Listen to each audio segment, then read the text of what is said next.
আসসালামু আলাইকুম ভাই, আপনারা কেমন আছেন? এই দেখেন কেমনে গরুর ঘর পরিষ্কার করতে হয়। পরিষ্কার রাখলে গরু অনেক সুস্থ থাকে।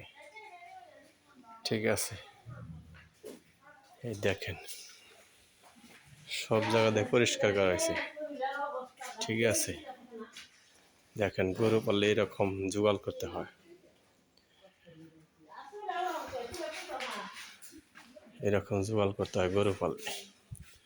অনেক সুন্দর। এটা একটা দোয়াল গাই, এটা একটা বকনা বাছুর, 1 মাসের প্রেগনেন্ট। অনেক হাই পার্সেন্টের বাছুর এটা। দেখেন আইতালেও কিছু কেন। ঠিক আছে,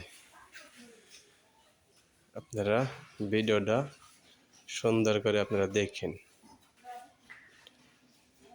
ভালো থাকেন ভাইয়েরা।